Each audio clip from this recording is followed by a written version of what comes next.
இந்த நாட்டில் ஒரு விவசாயி எதனை பயிரிட வேண்டும், எப்போது பயிரிட வேண்டும் என்பதை தீர்மானிக்கும் இடத்திற்கு கார்ப்பரேட் நிறுவனங்கள் வந்துவிட்டன என்பதற்கு உதாரணமாக நிகழ்ந்துள்ளது குஜராத் உருளைக்கிழங்கு விவகாரம். உருளைக்கிழங்கில் என்ன பிரச்சனை என்று சாதாரணமாக நினைத்துவிட வாய்ப்புண்டு. இதன் பின்னால் உள்ள சர்வதேச அரசியலை பேசுகிறது இந்த செய்தி தொகுப்பு.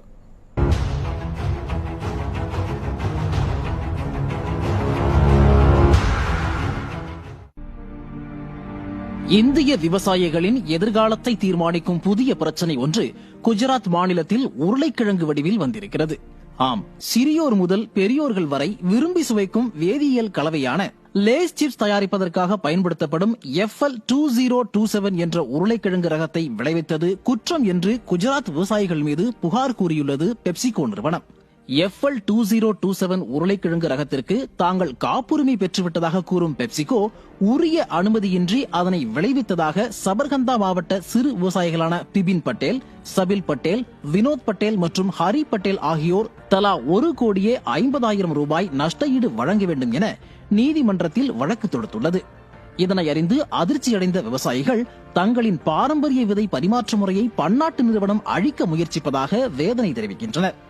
தன் நிலத்தில் ஒரு பயிர் நல்ல விளைச்சலை கொடுத்தால் அதன் விதைகளை தனக்கு தெரிந்த பிறருக்கு கொடுத்து உதவுவதுதான் விவசாயிகளின் வழக்கம். அதன் அடிப்படையிலேயே குஜராத் விவசாயிகளும் FL2027 ரக விதைகளை தங்களுக்குள் பரிமாற்றம் செய்து கொண்டுள்ளனர்.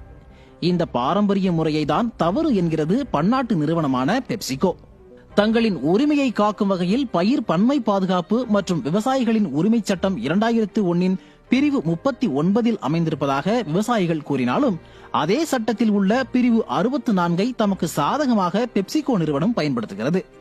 ஒருபுறம் தண்ணீர் பற்றாக்குறை, பருவமழை பொய்ப்பது, விவசாய கூலிகள் பற்றாக்குறை என இந்திய விவசாயம் பாதாளத்தை நோக்கி சென்று கொண்டிருக்கும் சூழலில் கார்ப்பரேட் நிறுவனங்கள் வைத்ததுதான் சட்டம் என்ற நிலை எதிர்காலம் குறித்த அச்சத்தை உண்டாக்கியுள்ளது. இன்று குஜராத்தில் நடந்தது நாளை எங்கும் நடக்கலாம். அதற்கு முன் இந்திய விவசாயிகள் விழித்துக் கொள்ள வேண்டிய நேரம் இது.